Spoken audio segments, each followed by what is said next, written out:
नमस्कार दोस्तों, मैं अजीत आनंद हाजिर हूँ फिर से एक नए वीडियो के साथ। आशा करता हूँ आप सभी सकुशल होंगे। दोस्तों, आज का टॉपिक है ई श्रम क्या है, ई श्रम पोर्टल क्या है, ई श्रम कार्ड क्या है, ई श्रम पोर्टल में हम अपना रजिस्ट्रेशन कैसे करवाएंगे और इससे क्या फायदा हो सकता है, कौन कौन व्यक्ति इस ई श्रम का लाभ ले सकता है, इसमें रजिस्ट्रेशन करवाने के लिए क्या क्या डॉक्यूमेंट की आवश्यकता है, इन सारे सवालों का जवाब आपको इस वीडियो में मिलने वाला है। तो इस वीडियो को लास्ट तक जरूर देखिएगा और इस चैनल पे अगर आप नए हैं तो चैनल को सब्सक्राइब जरूर कीजिएगा और वीडियो पसंद आए तो लाइक कीजिएगा और अपने दोस्तों के साथ शेयर कीजिएगा ताकि उनको भी इस सेवा का लाभ मिल सके। देर के हुए शुरू करते हैं आज का ये वीडियो। तो चलिए शुरू करते हैं।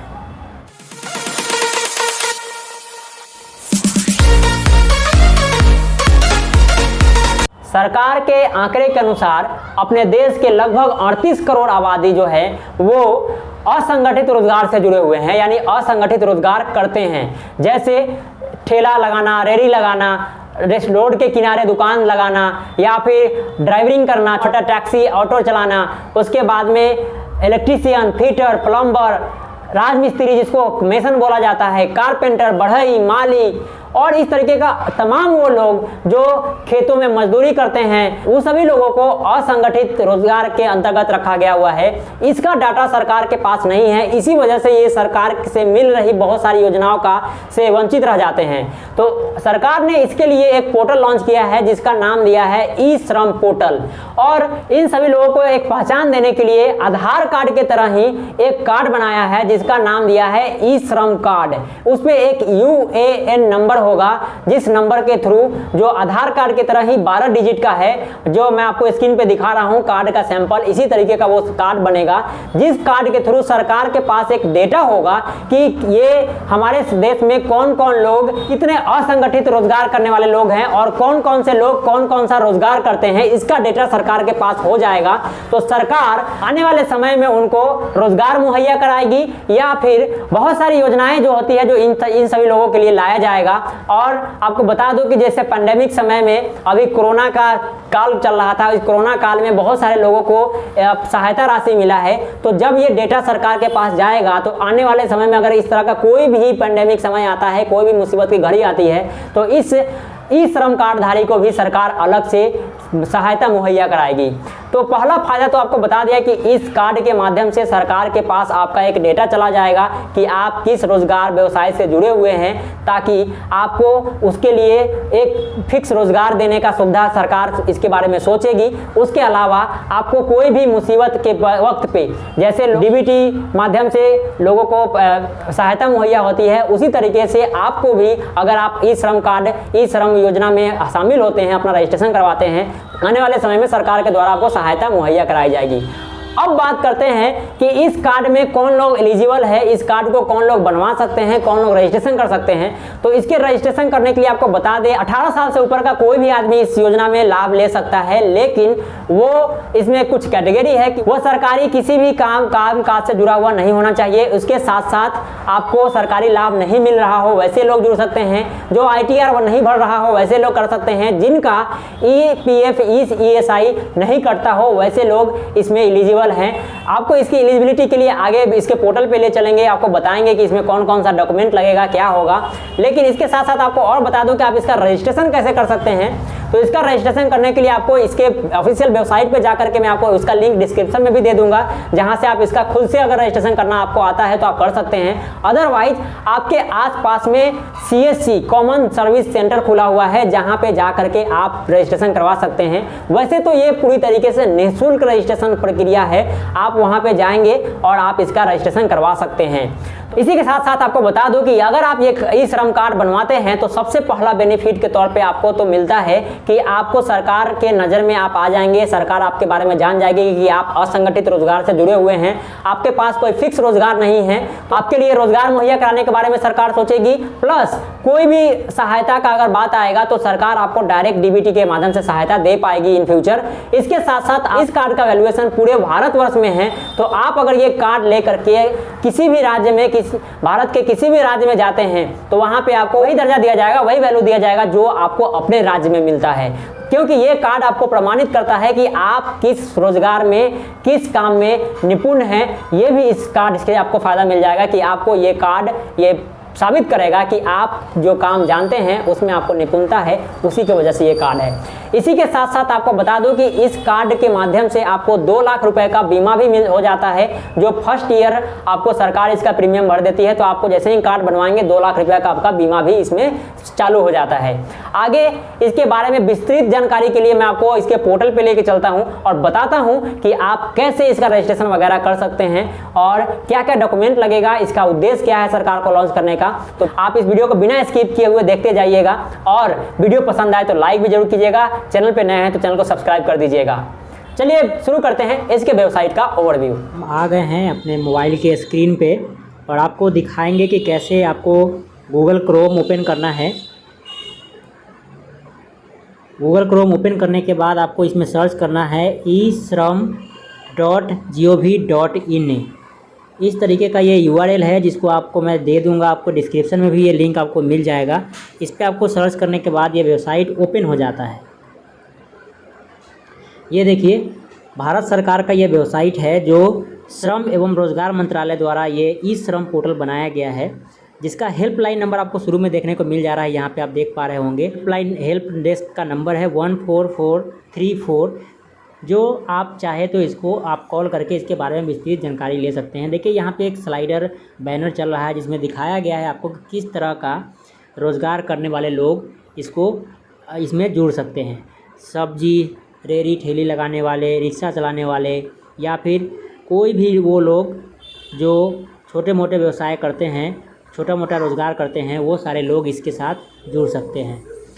ये रजिस्ट्रेशन के लिए टोटली फ्री है और आपको इसमें बताएंगे कैसे रजिस्ट्रेशन करना है। लेकिन उसके बाद मैं आपको बता दूं कि आप अगर खुद से रजिस्ट्रेशन करना चाहते हैं तो यहाँ पे रजिस्ट्रेशन वाला ये सेक्शन दिया हुआ है, रजिस्ट्रेशन इज़ टोटली फ्री करके आप यहाँ के माध्यम से रजिस्ट्रेशन कर सकते हैं। या फिर अगर आपको रजिस्ट्रेशन करना नहीं आता है तो आप CSC सेंटर पे जाके भी रजिस्ट्रेशन करा सकते हैं। CSC सेंटर का लोकेशन भी आपको यहाँ से मिल जाएगा। ये CSC लोकेटर पे जा करके तक जो अनऑर्गेनाइज वर्कर जो इस पोर्टल के साथ रजिस्टर्ड हुआ है वो है 21,01,584। आज के डेट तक में ये रजिस्टर हो चुका है। आपको बता दें ये इस वेबसाइट का ओवरव्यू है, इसको आप वेबसाइट पे आकर के देख सकते हैं। इसमें सारा चीज़ मैं आपको इसको सीधा लेके चलता हूँ इसके फ़ायदे के बारे में। तो आप यहाँ पे इस वेबसाइट को चाहे तो हिंदी में भी देख सकते हैं और इंग्लिश में भी देख सकते हैं। तो मैं आपको थोड़ा सा समझ में आने के लिए हिंदी कर देता हूँ। आप ये हिंदी वाले टैब सेक्शन पर क्लिक कर दिया। अब आपको आना है, ये देखिए यहाँ पे आपको ये जो 3 जो लाइन दिख रहा है 3, इस पे क्लिक करना है। तो आप यहाँ पे आ जाएंगे मुख्य पृष्ठ, यानी हमारे बारे में, मंत्रालय के बारे में, ई श्रम पोर्टल के बारे में, हमारा उद्देश्य, ये सब आप यहाँ से देख सकते हैं। फ़ोटो गैलरी, ये तमाम चीज़ें यहाँ पे दिया हुआ है। तो हम इसके उद्देश्य वाले पेज पे जाते हैं और देखते हैं कि ये क्या उद्देश्य है। तो यह है उद्देश्य में कि सभी असंगठित कामगारों का एक केंद्रीकृत डेटाबेस बनाना, जिसमें प्रवासी कामगार, प्लेटफॉर्म कामगार, फेरी वाले, घरेलू कामगार, कृषि कामगार आदि शामिल है, जिन्हें आधार से जोड़ा जाना है। असंगठित श्रमिकों के लिए सामाजिक सुरक्षा योजनाओं का एक एकीकरण है जो श्रम एवं रोजगार मंत्रालय द्वारा प्रशासित किया जा रहा है और ये मंत्रालय द्वारा चलाए जा रहे हैं।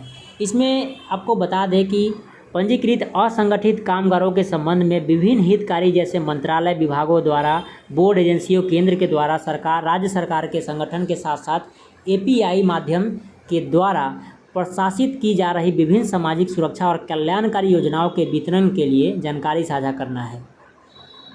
इसका उद्देश्य ये भी है कि प्रवासी कामगारों की स्थिति और पता, वर्तमान स्थान, औपचारिक क्षेत्र में, अनौपचारिक क्षेत्र में और इसके विलोमत उनकी आवाजाही का पता लगना, प्रवासी और स्वनिर्माण कामगारों के लिए सामाजिक सुरक्षा और कल्याणकारी लाभों को मुहैया कराना है। भविष्य में कोविड-19 जैसी किसी भी अन्य राष्ट्रीय संकट में से निपटने के लिए भविष्य में कोविड-19 जैसे किसी भी अन्य राष्ट्रीय संकट से निपटने के लिए केंद्र सरकार को एक व्यापक डेटाबेस उपलब्ध कराना है। तो इसका उद्देश्य क्या है वो मैंने आपको बताया। इसी के साथ मैं बताता हूँ कि ई श्रम पोर्टल में कौन पंजीकरण कर सकता है। तो यहाँ पे दिया हुआ है कि ई श्रम पोर्टल में पंजीकरण करने के लिए एक असंगठित कामगार होना चाहिए जिसका आयु 16 साल से ऊपर और 59 वर्ष के बीच हो, और वो ईपीएफओ या ईएसआई या एनपीएस सरकार द्वारा पोषित किसी का सदस्य ना हो। यानी कि आपको पहले ही बता दिए थे हमने कि आप अगर किसी भी कंपनी फैक्ट्री में काम करते हैं और आपको पीएफ ईएसआई मिलता है तो आप इसमें भाग नहीं ले सकते हैं। अगर आप ईपीएफ ईएसआई का हिस्सा नहीं हैं तो आपको ये फ़ायदा मिल सकता है। उसके साथ साथ है असंगठित कामगार। असंगठित कामगार कौन है? तो कोई भी कामगार जो असंगठित क्षेत्र में एक गृह आधारित कामगार या स्वनियोजित कामगार या मजदूरी पाने वाले कामगार हैं, जिसमें संगठित क्षेत्र का ऐसा कामगार भी शामिल है जो ईएसआई या ईपीएफ के सदस्य नहीं हैं, जो सरकारी कर्मचारी नहीं है, असंगठित कामगार कहलाता है। मैं आपको थोड़ा सा आसान भाषा में समझा देना चाहूँगा। इसको गांव शहर सभी जगह के लोग कर सकते हैं। शहर के लोगों के लिए एक कैटेगरी ये रखा गया है कि शहर के लोग, अधिकतर लोग जो होते हैं वो किसी फैक्ट्री में या किसी कंपनी में काम कर रहे होते हैं और उनका ईपीएफ ईएसआई कट रहा होता है, तो वैसे लोग इसमें शामिल नहीं हो सकते हैं। लेकिन शहर के वो लोग भी इसमें शामिल हो सकते हैं जो ईपीएफआई ईएसआई का हिस्सादार नहीं है, उसका सदस्य नहीं है और वो आईटीआर नहीं भरते हो। वो सारे शहर के लोग हो या गांव के लोग हो, वो सभी लोग इसमें शामिल हो सकते हैं। पंजीकरण के लिए क्या क्या आवश्यक है तो यहाँ दिया हुआ है। पंजीकरण पर पोर्टल पर पंजीकरण करने के लिए निम्नलिखित आवश्यक है। वो है सबसे पहला आधार नंबर होना चाहिए, आधार संख्या, आधार से जुड़ा हुआ मोबाइल नंबर, आईएफएससी कोड के साथ बचत खाता संख्या, यानी कि आपके पास एक सेविंग अकाउंट जो आईएफएससी कोड के साथ होना चाहिए। इसमें आप इतना चीज़ के साथ जुड़ सकते हैं। नोट में दिया हुआ है कि यदि किसी भी श्रमिक के पास उसका आधार लिंक मोबाइल नंबर नहीं है तो वो अपने नज़दीकी सीएससी के पास जा कर के बायोमेट्रिक वेरिफिकेशन के द्वारा भी पंजीकरण करवा सकता है। तो ये है, इसमें आपको मैं इस पोर्टल के जरिए आप ये जान लिए कि आपको पंजीकरण में क्या क्या आवश्यक है और कौन कौन कर सकता है। अब आपको सीधे लेके चलते हैं कि इसका रजिस्ट्रेशन कैसे कर सकते हैं। इसके बारे में और कुछ भी जानना हो तो ये जो 3- वाला चिन्ह है इसके ऊपर आप चिन्ह करेंगे तो आपको मंत्रालय के बारे में, ई पोर्टल सेवा के बारे में, इसके पदाधिकारी, पूछे जाने वाले प्रश्न, रोजगार योजनाएं, सामाजिक सुरक्षा कल्याण योजना, इस तरह का बहुत सारा चीज़ें हैं जो आपके लिए पोर्टल बनाया गया है। तो हर वो श्रम कार्डधारी, ई श्रम कार्डधारी इस योजना के बारे में जान सकता है, यहाँ पे ये सारा चीज़ देख सकता है।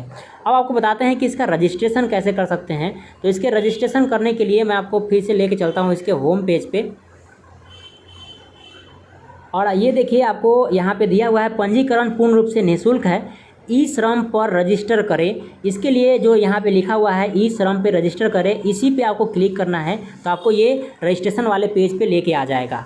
अगर आप खुद से रजिस्ट्रेशन करना चाहते हैं तभी यहाँ पे रजिस्ट्रेशन करें। इसमें आपको देखिए सबसे ऊपर में ही दे दिया गया हुआ है कि आपको आपका आधार नंबर से होना चाहिए, आधार नंबर से जुड़ा हुआ मोबाइल नंबर होना चाहिए, बैंक अकाउंट होना चाहिए और आपका एज 16 से 59 साल के बीच होना चाहिए, तो आप इसका रजिस्ट्रेशन कर सकते हैं।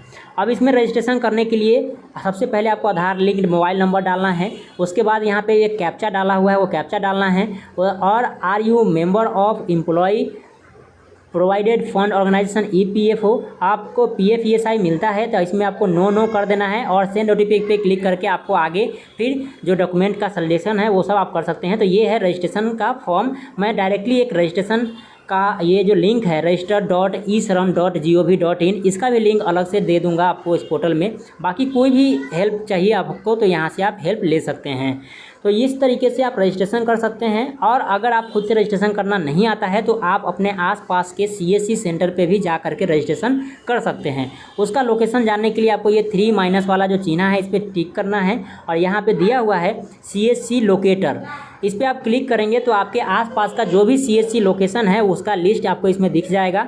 आप वहाँ पे जा करके अपना रजिस्ट्रेशन करवा सकते हैं। तो आपने जाना ये वेबसाइट के बारे में। आपको विशेष जानकारी के लिए आप इस वेबसाइट पे आइए। वेबसाइट पे आकर के इसकी सारी जानकारी आप यहाँ से ले सकते हैं। अगर आप इसके लिए एलिजिबल हैं तो आपको ये कार्ड जरूर बनवाना चाहिए क्योंकि इसका बहुत सारा बेनिफिट होने वाला है। जिस तरीके से स्टार्टिंग में आधार कार्ड बनवाया था, आधार कार्ड बन रहा था तो बहुत सारे लोग इसका बेनिफिट नहीं जानते थे कि इस आधार कार्ड को बनाने से क्या फ़ायदा हो सकता है। लेकिन आज हर काम को, हर चीज़ को आधार कार्ड से जोड़ दिया गया है। जिस किसी के पास भी आधार कार्ड नहीं है तो उसको बहुत सारे परेशानी का सामना करना पड़ता है या बहुत सारे लाभ से वो वंचित रह जाते हैं। उसी तरीके से अगर सरकार ने ये रोज़गार ई श्रम रोज़गार कार्ड दिया है तो आपको ये कार्ड ज़रूर बनवाना चाहिए, क्योंकि इसका बेनिफिट आने वाले समय में सरकार बहुत कुछ सोच रही है, तो आपको इसका बेनिफिट आपको मिलेगा ही मिलेगा। तो आपको हर हाल में ये कार्ड बनवाना चाहिए। दोस्तों मैंने आपको बताया ई श्रम योजना क्या है, इससे क्या लाभ हो सकता है, इसका कार्ड कैसे बनवा सकते हैं, इसमें रजिस्ट्रेशन कैसे कर सकते हैं, और आशा करता हूं आपको मेरा ये वीडियो पसंद आया होगा। वीडियो को लाइक करना मत भूलिएगा और दोस्तों के साथ शेयर भी जरूर कीजिएगा ताकि उनको भी इसका बेनिफिट मिल सके। तो मिलते हैं फिर से एक नए वीडियो के साथ। मैं जीतानंद, तब तक के लिए आपसे विदा लेता हूँ। धन्यवाद।